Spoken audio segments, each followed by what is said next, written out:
But for now, I'll hand over to tonight's special guest to talk about the secret struggle of high functioning anxiety. Welcome, Tammi. Thanks, Abby. Thank you so much for having me. A lovely introduction, and it's a real treat to be here. There's something so special about being in a group of people who all care about the same thing and who are interested and engaged and want to learn. So it's a real honor and a real pleasure to be here. So hello everybody. As Abby mentioned, my name is Tammi Kirkness, and in a moment I'm going to bring up a PowerPoint slide and we're going to go through all of those things that Abby just mentioned. So essentially the real crux of what high functioning anxiety is, what those characteristics are, and what can we actually do about it. You know, it's a topic that is not frequently spoken about, so it's a real pleasure to be able to speak to you all about it this evening. So as I'm going through, if you've got any questions, make sure you pop those in the Q&A box, and we'll do our very best to get to all of those as well. So I wanted to start off with a little bit of an overview of my background, because the vast majority of you I haven't met before. So as I mentioned, my name is Tammi, and I started off my world in psychology and business. What a lovely match made in heaven, I thought. And I was right. I loved it. And this afforded me the opportunities to go into all things people, essentially. So I was looking at everything from training to recruitment to coaching to generalist human resources, all of these sort of things. And I loved it. I was one of those people who worked really, really hard. As you can imagine, based on some of the background you've probably read already before clicking into this. I used, but after that, a little bit of my hippy dippy soul, it reared its head up and it said, Tammi, you know what you need to do? You need to go to the south of India. You need to find a whole bunch of monks and you need to become a yoga teacher. What a surprise. I did not see that coming, I must say. Anyway, I went over and I did that. I also worked as a clinician over in the UK, so in Notting Hill, for anyone playing along, where I worked with adults and kids with learning difficulties over there, which was a really special time for me. I eventually came back into the corporate world, doing those very, very, very long hours, to the point where, you know, first name basis with all of the cleaning staff when they're coming around, when it's just me and them with all the lights pretty much turned off. And it got to a point essentially where I loved some of the work that I was doing, but I was quite clearly burning out. So I'll get to that part in a moment, but essentially, career-wise, I made the decision to pull together all of these rather disparate bits and pieces of my background and create a life coaching practice here in Sydney. So that's where I specialise in working with people who are a little bit too hard on themselves, essentially. They put in all of this effort. They look like they're doing really great from the outside, and from the outside they are, but internally they've been secretly struggling for a really long time. So if we look at the personal journey alongside of that corporate and that career one, I was always one of those kids who was perpetually striving. You know, I was a real people pleaser, and every time I got a good mark at school, I got a little bit of an oomph. I got a little bit of a hormone-based hit, which made me strive and reach for more of that. This followed me along throughout primary school, high school, university, and then when I joined into the career world, I really was so entrenched in getting great feedback. You know, everything sort of hinged on achieving, on creating great wins, on promotions, on pay rises, on all of these sorts of things. And it became almost quite addictive in the process. And essentially it got to the point where I was working so much. I was constantly busy. You should have seen my diary. It might be similar to yours. It was absolutely scheduled within an inch of my life. And one day I remember I was walking through to the boardroom for a meeting. And I remember stepping with my left foot forward, and I blacked out. There was a little part of me that I lost a moment. It was a microsecond, and I lost that moment, and I came to. And not enough to collapse on the ground or the big dramatic gesture, but enough for me to lose my footing and to realize that something was a little off. I'd been pushing myself through this perpetual nervousness and essentially anxiety to create, achieve an impact, and that was no longer going to work for me.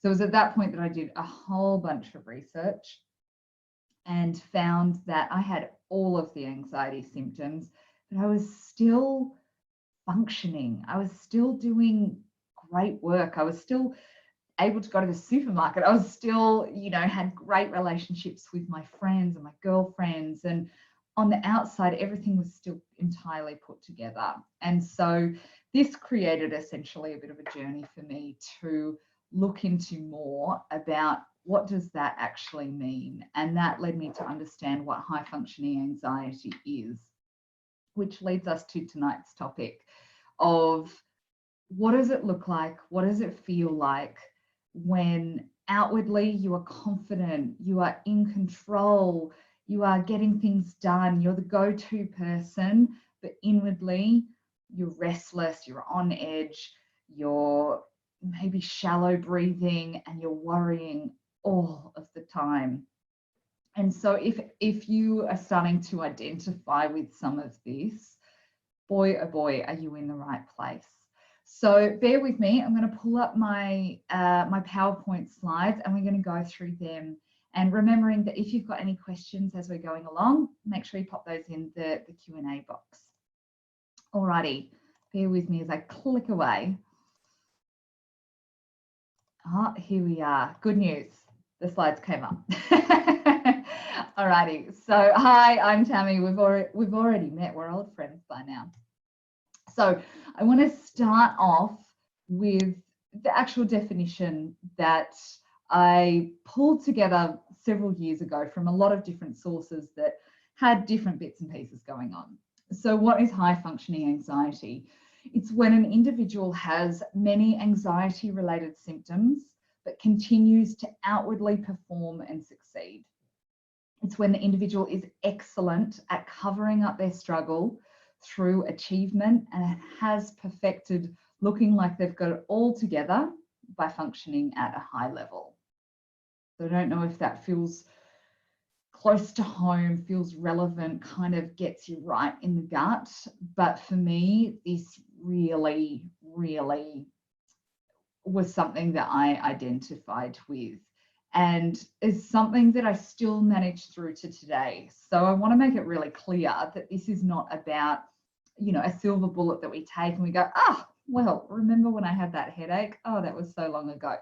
It's something that we continue to acknowledge, manage, and work through, because there's some real beautiful strengths in there as well. And we don't want to throw out those at the same time. We want to neutralize that excessive worry, icky feeling, and make sure that we're still feeling productive and heart-filled and connected to the people around us, So what I want to go through now is the characteristics that are essentially some of the identifiers that you might have high functioning anxiety.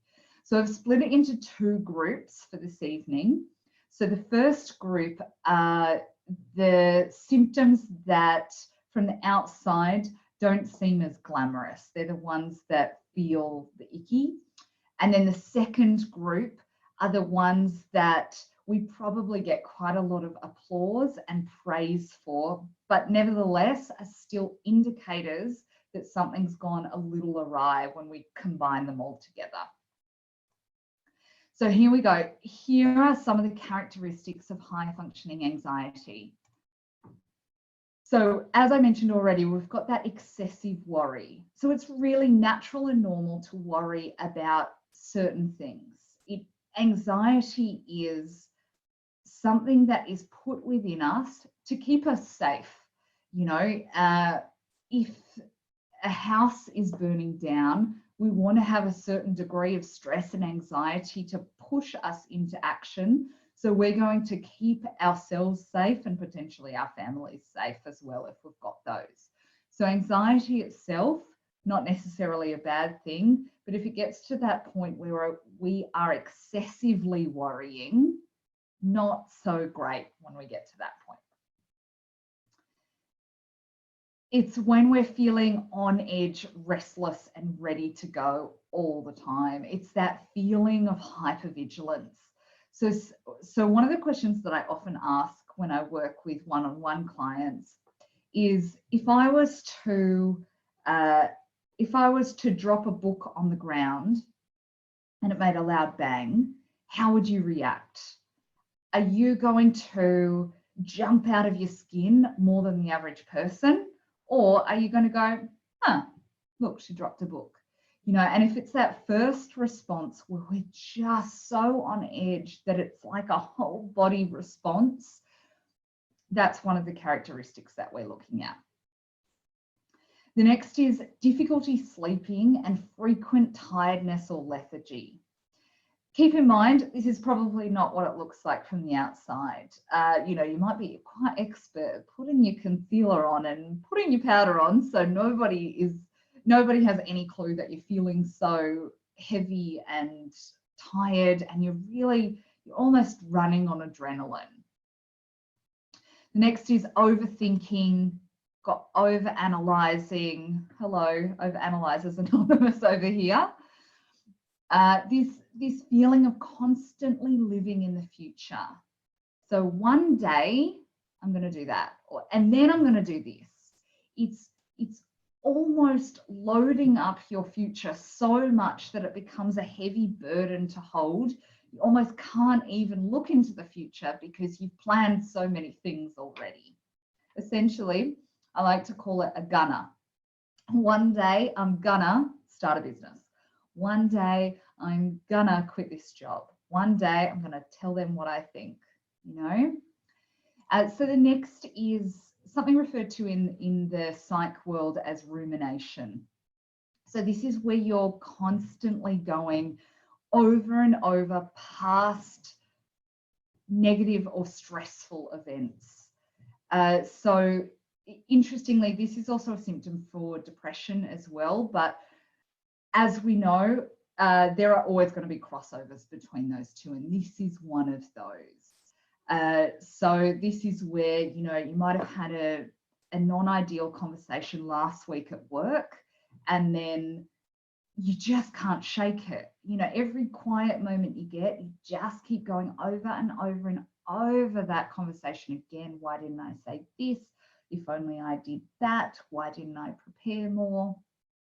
Not a great feeling. So the next is a need for reassurance and detailed clarification.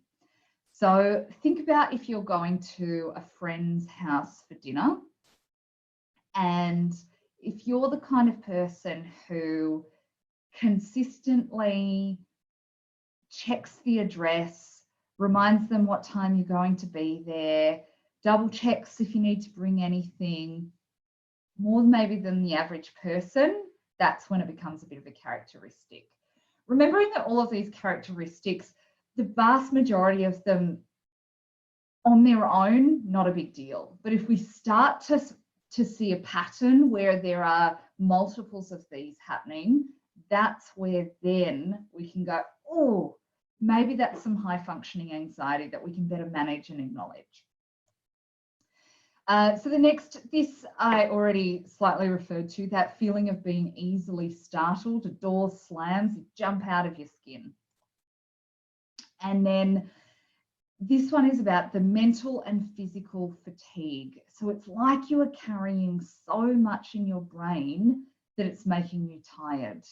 You know, it's like you are carrying so much of your to-do list, potentially your diary, maybe if you're in a relationship, maybe your partner's diary, if you're a parent, maybe the kids' diary as well.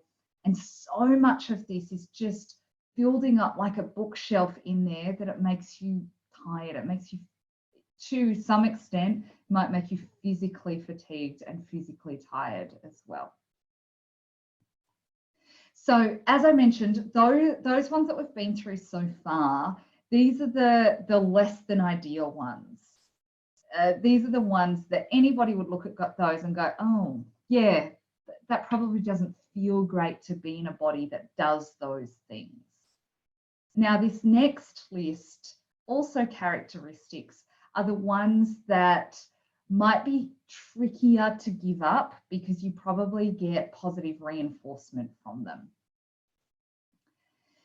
So the first one is being known as the go-to person because you solve problems and never say no. You know, you might be the person in your family that's so organized. You might not be organized, by the way, but you might be that person that if there's a family trip coming up, you are absolutely doing the Excel spreadsheet of which hotels you're going to.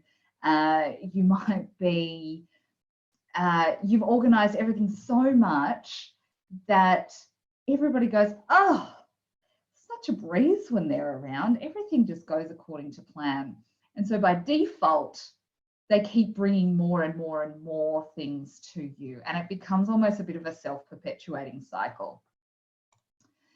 The next is having high ambitions. Boy, oh boy, this is, oh, this is one of my biggest ones. So I have these really big, lofty goals that I'm also really proud of, but can trip me up sometimes. They can become a little bit all-consuming.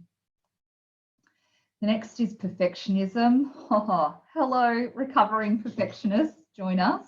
I'm going to talk more about this one in a minute. An overly busy schedule. You know, if you've got Google Calendar going, there's no gaps. The next is constant multitasking and busyness. You know, you're almost like that octopus, so many arms, you got it all happening. And you're not dropping anything until you do. And then often it's a bit of a blaze of glory and you drop everything all at once and you have a big teary and, you know, you have the meltdown to your partner or your friend or you're at home on your own. Yeah. I'm sure you know what I'm talking about when I say that one. Detail oriented and organized. Side note, you probably love to-do lists. Ah, yes, me too.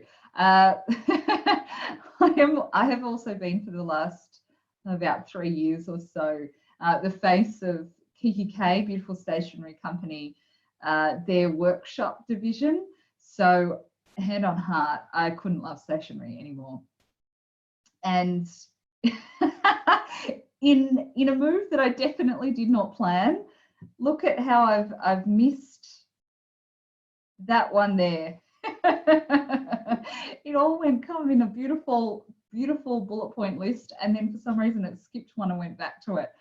For anybody that really bugged, that's a characteristic. Unintentional, practical moment. Being told you're an A-type personality is another one. And all the while this is happening, you're perfectly calm on the outside. Looks like you've just got everything together. Yeah. So if you're seeing that these characteristics are showing up for you, even if you've just got a little handful, understanding how high functioning anxiety works is extra important to you because then you can do something about it, essentially. Cool. Okay. So I want to talk about holistically approaching high functioning anxiety. When we look at when we look at your more traditional anxiety, which is referred to as generalized anxiety disorder. So that's the one that if you go to a psychologist and you sit and you check a certain number of boxes, that you get the anxiety diagnosis. So even if we're looking at that end, all the way through to this high functioning anxiety end, we want to look at it from a holistic approach as opposed to just doing one thing and hoping for the best. We want to look at it from how we interact with ourselves and others through a health-based lens, an emotional lens, a relationship lens, etc. So here's some of the crux. 6 ways to release overthinking and worry. So if you felt like you're the overthinker, here's your moment. Okay, so number 1, acknowledge perfectionism. As I mentioned earlier, I am somebody who comes from a part of my background is a human resources background. And the number of times that dumb question of tell us what your weaknesses are in an interview comes up is insane, you know, start of a question, side note, anyway. And so many people say, oh, I'm a real perfectionist. That's the real standard response for some reason. Perfectionism, not a great thing. Perfectionism can be so anxiety inducing. It can feel like paralysis. It can feel like you can't breathe. If you haven't done something just so or to your own expectations or your own standards, it can feel so all-consuming and so awful that if we don't acknowledge it, not a great place to be in our own minds and our own hearts and our own bodies. So number 1 is actually acknowledging that if you do have perfectionistic tendencies, to acknowledge them. Are they there? If so, then we're going to do something about it. The next is to stop holding everyone to impossible standards. And one of the reasons that this occurs is because we hold ourselves to really high standards if we have high functioning anxiety. And so it almost goes without saying that shouldn't everybody else be putting in the same effort that we are? Doesn't always allow relationships to blossom and bloom, you know? So we want to be really aware that if we are doing that, you might be, you might not be. And if you are, go, oh, I think I am holding other people to just these impossible standards. How's that affecting our relationships? Maybe not so great. I'm going to do something about it and I'm going to loosen that in some way. And by loosening it for others, it gives me permission to go a little easier on myself as well. So the next way is to utilize the gifts of mindfulness and meditation. Something that, so part of my work is that I also do corporate wellness speaking gigs. So I do training sessions and keynotes for corporates all around the world on wellness related topics. And one of the most popular topics is mindfulness at work. And one of the things that I teach in that seminar in particular is this concept that if you think about if you're here in the middle, in the present moment, and then on one side you've got the future and the other side you've got the past, essentially to live a beautiful, grounded, happy life, we want to consistently be bringing our attention and our energy back into the present moment. And for people who have some flavor of anxiety, generally we're living in the future. So we want to use that gift of mindfulness to consistently pull our attention and our energy back into the present moment. So we're less of the gunner. We're less of the, one day I'm going to do that. Oh, I must do that. I'm thinking about that thing a week or a year away from now. So really pulling our attention back into the present moment. And there's lots of different techniques we can utilize that with. And meditation is one of them. So really harnessing breath-based techniques and mind-focusing techniques that essentially are in meditation can really help balance out the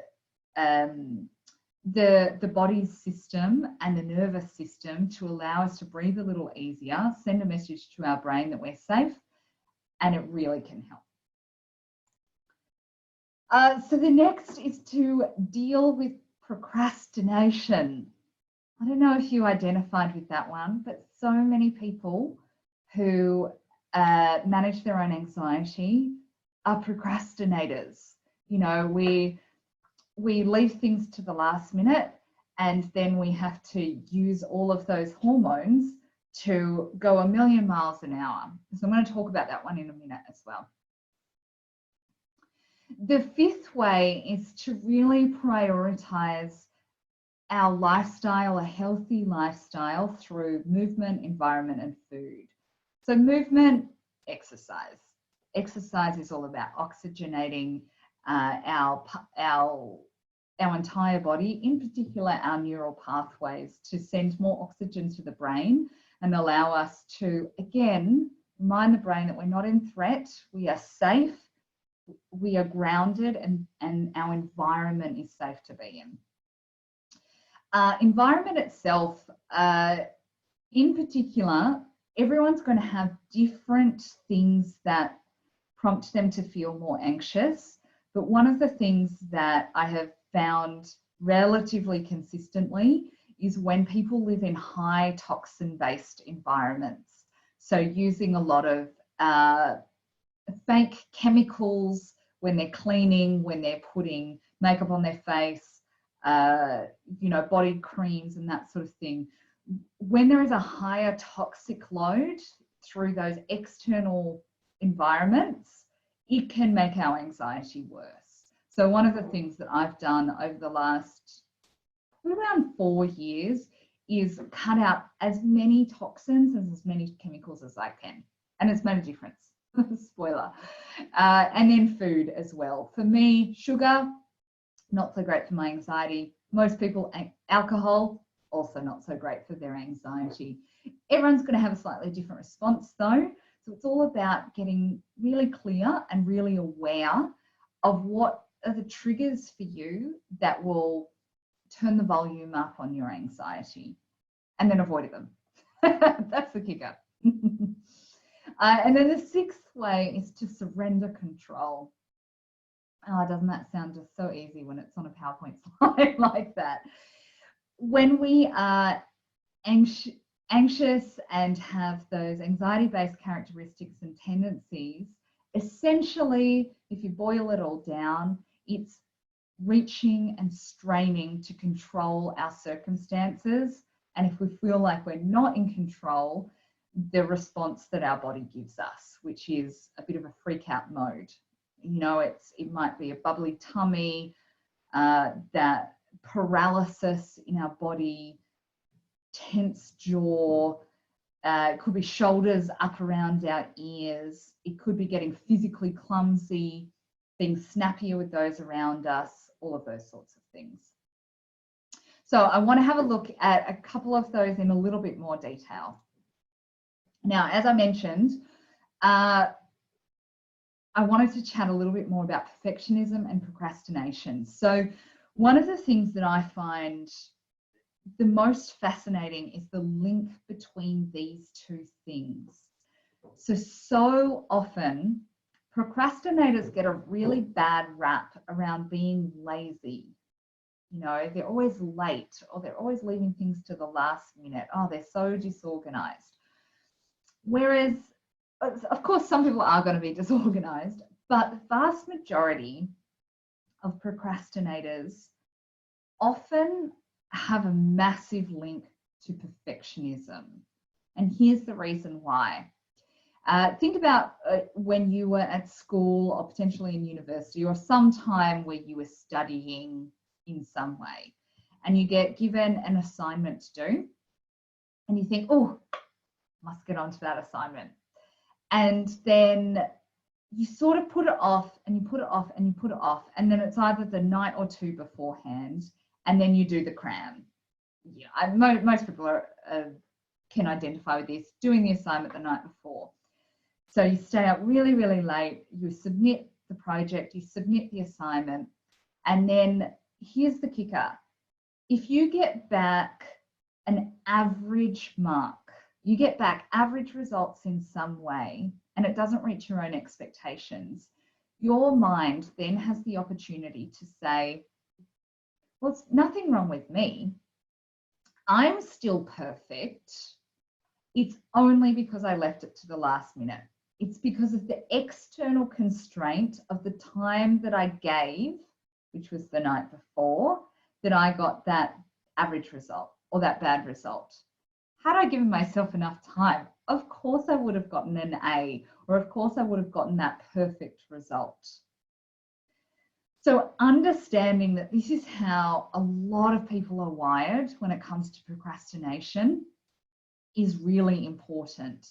And being able to identify that and take the pressure off is vital.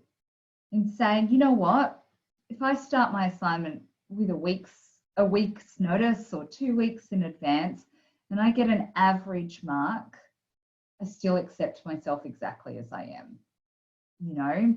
And that really comes back to this self-acceptance, self-worth piece that is not always going hand in hand with perfectionism. So understanding that connection can be a really, really, really important one.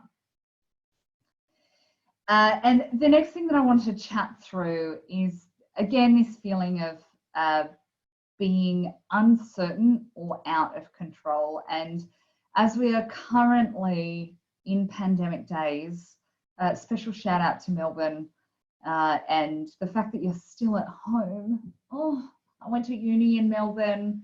A lot of my friends are there, my sister's there. If I could send you so much love, I would.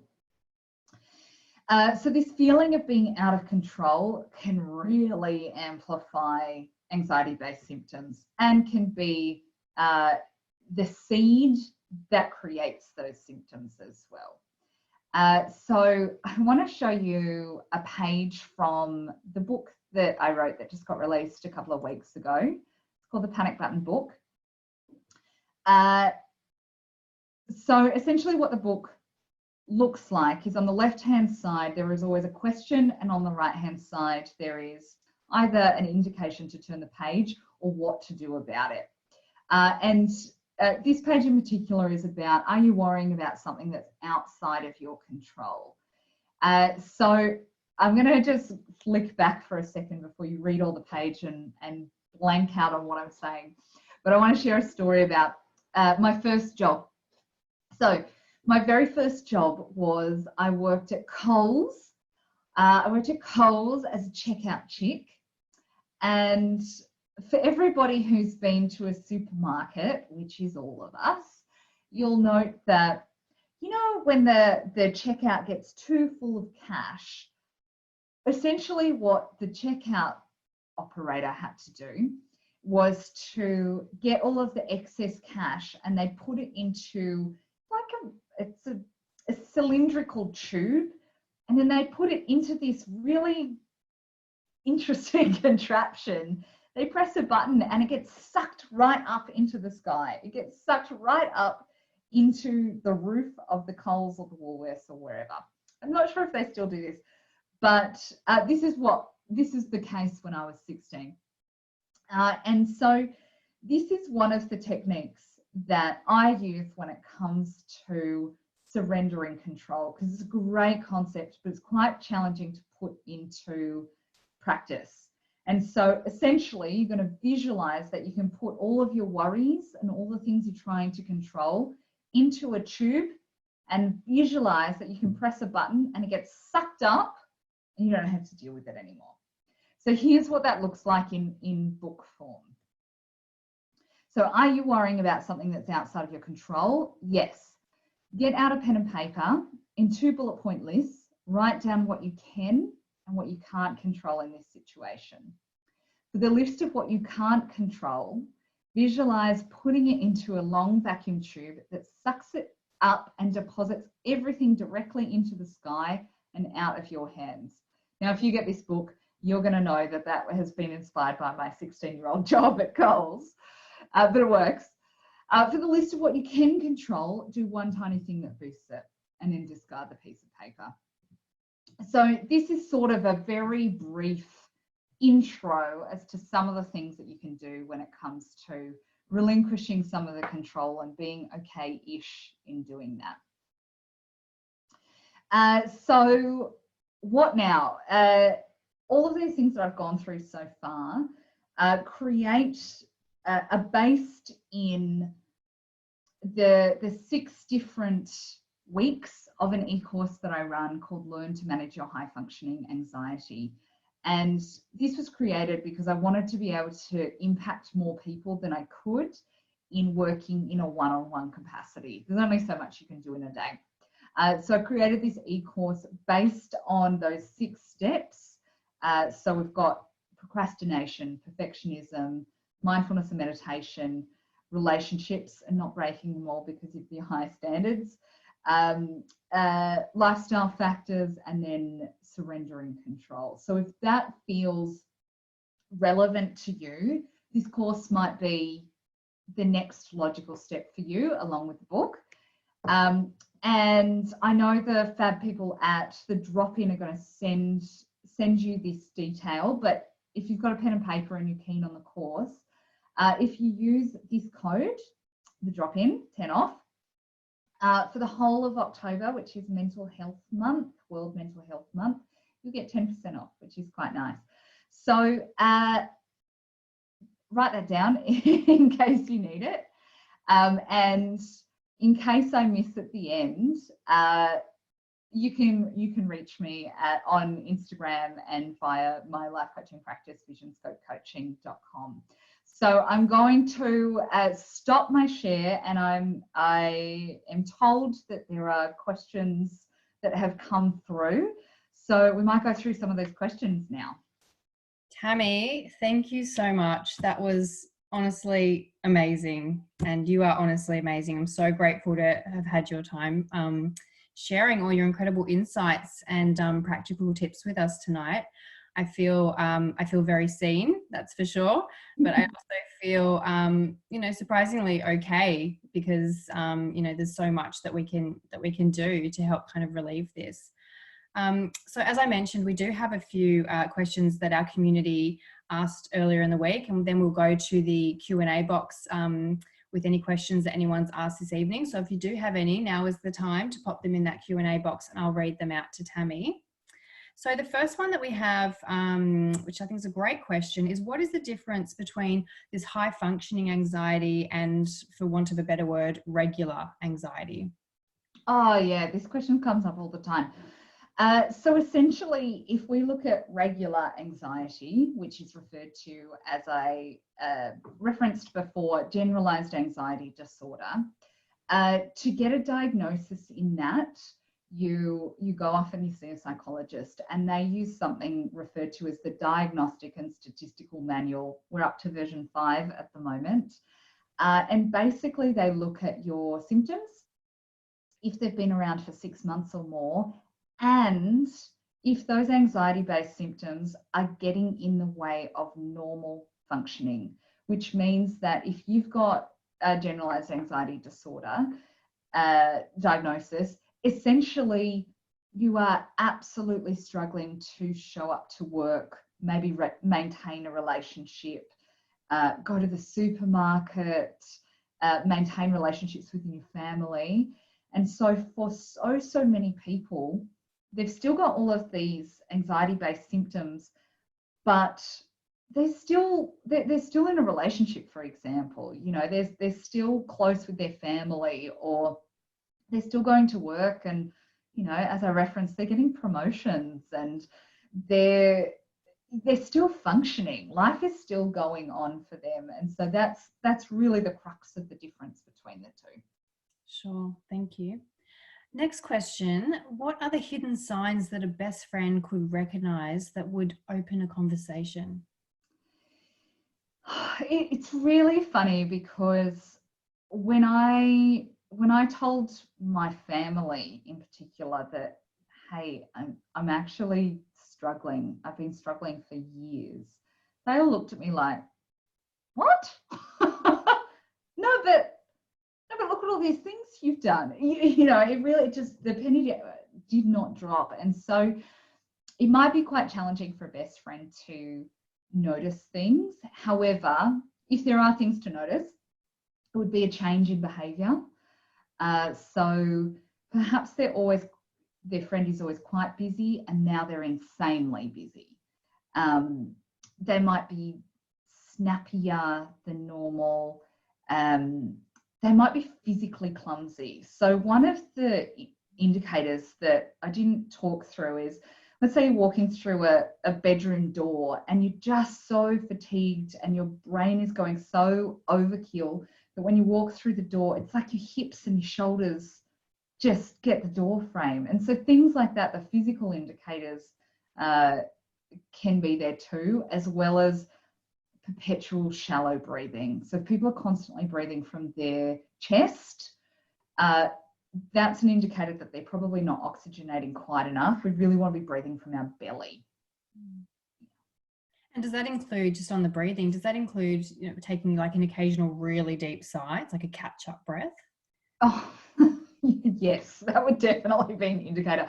There's this phrase that I first heard about it in the Ariana Huffington book Thrive, called email apnea, which is when people open their emails and they literally hold their breath while they open it. And the study showed that 80% of people have email apnea. So yeah, exactly that. Yeah. Yeah, it's getting a fight or flight response to everyday occurrences. Yeah, exactly right. I had a question around how employers can help support members of their teams who may be experiencing this or having underlying anxiety.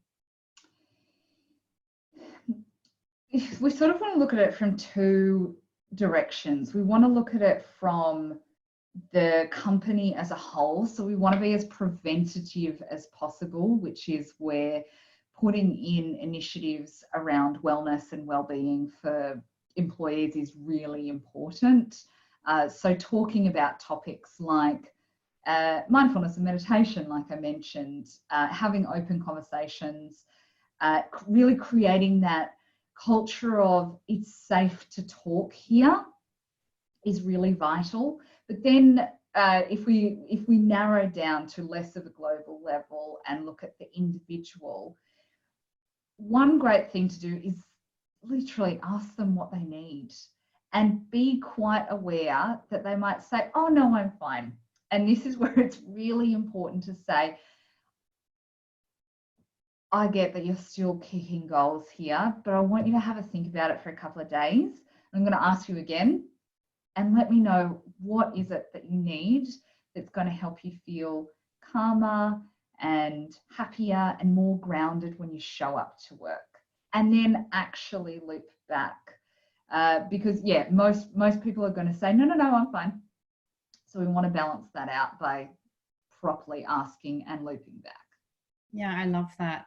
That actually ties in well with the next question around performance at work, which is, you know, how do you adjust this or treat it without it impacting on your performance at work? It's really tricky because it depends how far down the path we already are.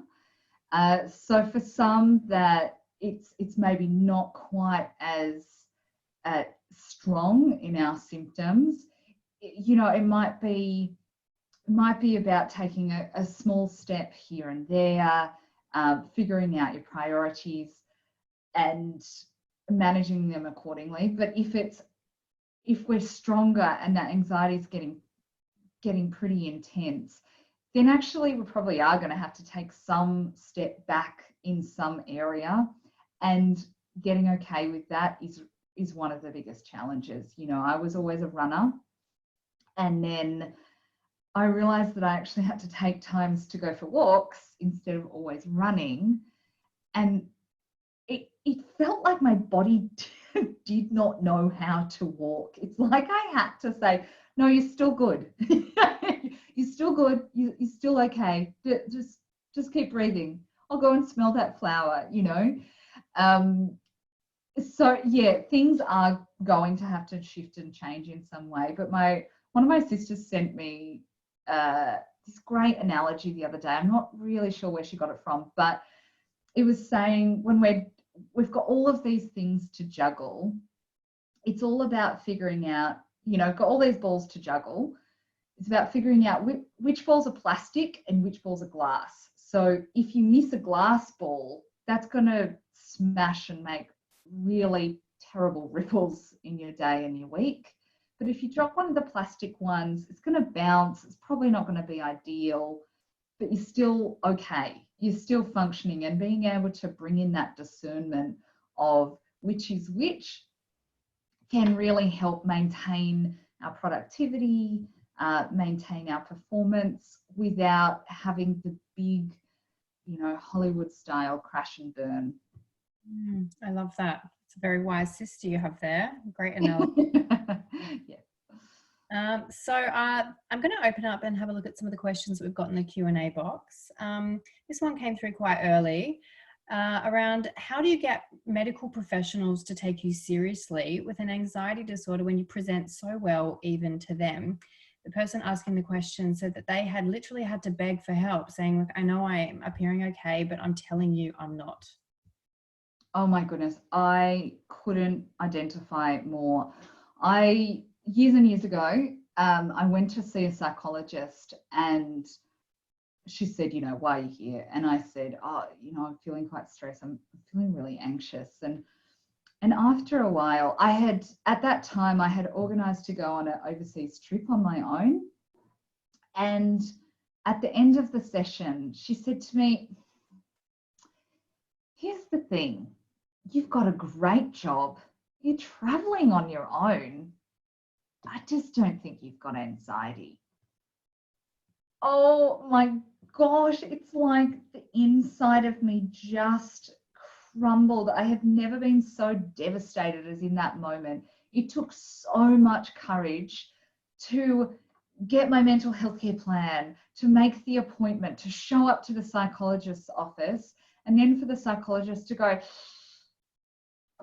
but look how successful you are. Oh my gosh, I was just broken. It was hideous. So whoever wrote that comment, gosh, I get it. I also had to beg.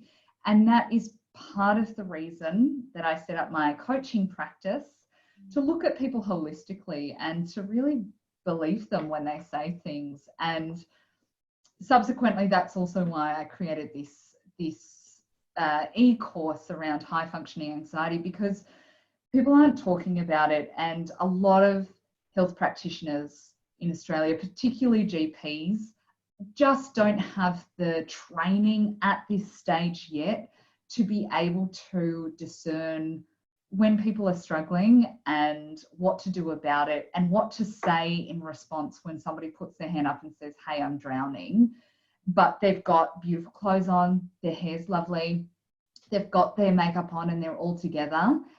And to know what to say in that circumstance, unfortunately, health-wise, the country is probably not in that space at the moment. So we've got to find people who are like-minded, who we feel comfortable with, who get it, and be in that space and be in that community. So I get it. I don't have the solution aside from doing the course, reading the book, doing coaching, those sorts of things with people who actually get what it looks like and what it presents like, to still be anxious and be extremely high functioning.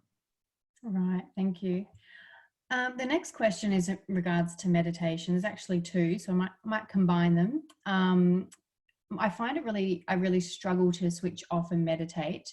Do you have any suggestions on how to help calm the mind to do so?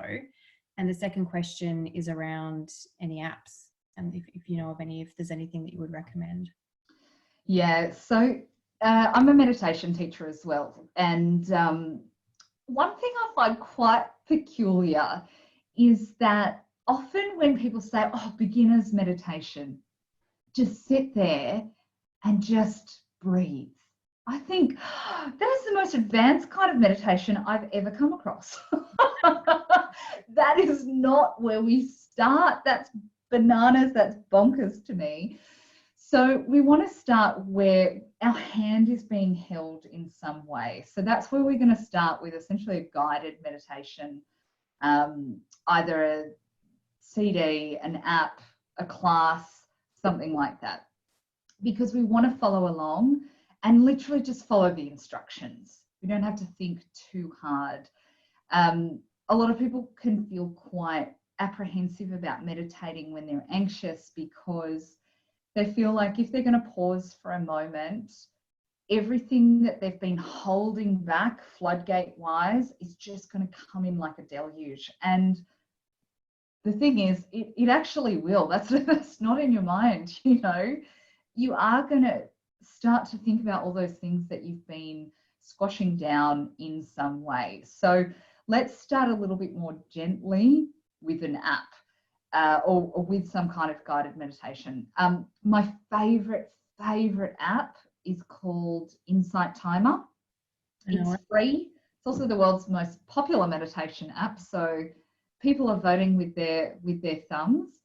And there are so many different types of meditation on there. And I like to say that, let's say you go to the hairdresser and you go and get your hair cut and you come home and you think, well, this is horrific. My hair looks awful.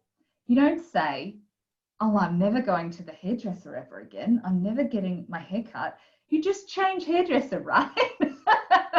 Same with meditation. If the first one you try is a total dud, switch gears. Find a different voice or find a different style, and you keep going until you find one that feels good for you. If you do download Insight Timer, look up my name, so Tammi with an I, Kirkness, and I have one on there called anti-anxiety morning affirmations. It goes for a minute 50.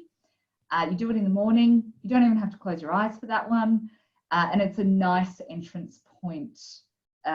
If you're brand new, or even if you've been doing this for quite a time and you do have that bent towards anxiety, give that one a go. Oh, that's so great to hear you've got meditation on there. Yeah, it's such a good app. It's really so good. great. I use it myself too. So good. I think that's all the questions that we have tonight, and it's probably all the time we have anyway. But thank you so much, Tammi. I just really appreciate your time, and at the Drop In, we really appreciate and support the important work that you're doing, supporting people with living with anxiety. I'd really like to offer a big thanks also to all our lovely attendees